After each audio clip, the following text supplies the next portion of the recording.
à tous.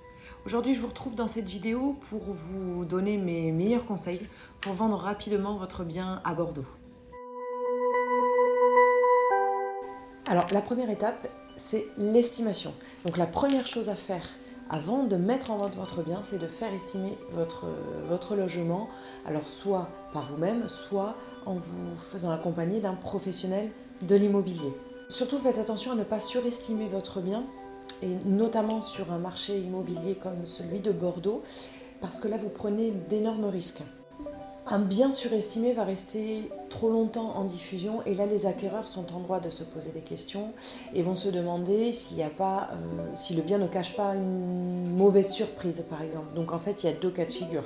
Soit ils ne viennent définitivement pas visiter, soit ils vous font une proposition bien en dessous du prix de vente et même quelquefois en dessous de l'estimation initiale. La deuxième étape importante, les diagnostics obligatoires. Faites effectuer les diagnostics techniques pour mettre en vente votre bien. C'est important, vous limiterez les négociations. Je vous explique pourquoi. Ces diagnostics vont être différents en fonction du type de logement, en fonction de l'année de construction. Donc surtout, n'hésitez pas à demander différents devis auprès des professionnels, des diagnostiqueurs, ou alors à vous faire accompagner et à demander conseil à un professionnel de l'immobilier, tout simplement. N'attendez pas à la dernière minute, n'attendez pas la signature du compromis de vente pour faire effectuer vos diagnostics, parce que c'est exactement à ce moment que vous risquez une négociation supplémentaire s'il y en a déjà eu une en amont. Par exemple, vous décidez d'acheter une voiture. Vous demandez évidemment le contrôle technique. Si après le contrôle technique, le propriétaire vous informe qu'il y a des travaux à effectuer, vous êtes en droit de lui demander soit de faire effectuer les travaux avant de vous vendre la voiture, soit de baisser le prix de vente. Dites-vous que vos acheteurs vont faire exactement la même chose. En fait, c'est une garantie supplémentaire. La troisième étape, c'est la rédaction de l'annonce, avec les photos, évidemment. Alors prenez soin de bien rédiger votre annonce. Notez les informations principales telles que la surface du bien, le nombre de pièces, et surtout mettez en avant les atouts de votre logement. Par exemple, un jardin, une belle terrasse aménagée, une belle cheminée, des moulures au plafond, etc.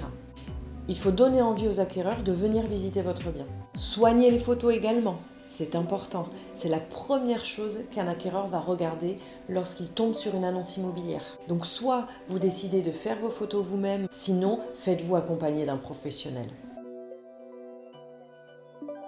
Quatrième étape, désencombrer et ranger pour les visites. C'est important. Faites le ménage avant chaque visite.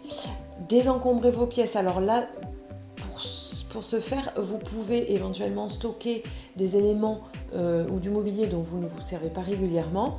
Alors soit dans un garde-meuble, soit chez des amis, votre famille ou votre futur logement si jamais vous avez déjà acheté votre futur logement. Voilà, trouvez une solution en tout cas pour enlever un maximum de mobilier qui pourrait empêcher vos acquéreurs de se projeter dans le bien. Essayez de dépersonnaliser les pièces pour susciter l'intérêt chez vos acquéreurs. Ouvrez les rideaux, les volets, mettez en valeur vos éléments les plus attrayants. Cinquième étape, préparez votre dossier de vente. Alors préparez-le en amont évidemment pour éviter d'avoir à chercher au dernier moment tel ou tel document que l'acquéreur va vous demander. D'ailleurs, si vous vous faites accompagner d'un professionnel de l'immobilier, d'un conseiller immobilier, finalement c'est lui qui va se charger de réunir tous les documents nécessaires à l'élaboration du dossier. Donc vous pouvez ranger dans votre dossier notamment la taxe foncière, le dossier des diagnostics techniques obligatoires, les factures des travaux si jamais vous avez fait effectuer des travaux récemment. La sixième et dernière étape, la discussion et l'échange avec vos futurs acheteurs. Cette étape est hyper importante. Si vous avez un acquéreur intéressé par votre bien et qu'il vous fait une proposition même en dessous du prix, c'est déjà une très bonne nouvelle. Vous pourrez évidemment échanger. Et à ce stade, en fait, vous avez trois solutions. Soit vous refusez tout simplement la proposition qu'il vous fait, soit vous prenez le temps de réfléchir à une contre-proposition, si ces arguments sont valables et entendables évidemment, soit vous acceptez la proposition. Et surtout, si vous vous engagez lors de cette discussion à effectuer quelques travaux, s'il vous le demande, faites-le, vraiment, faites-le, ça vous évitera une annulation de la vente. Et voilà, vous avez tous les outils pour vendre votre bien immobilier à Bordeaux.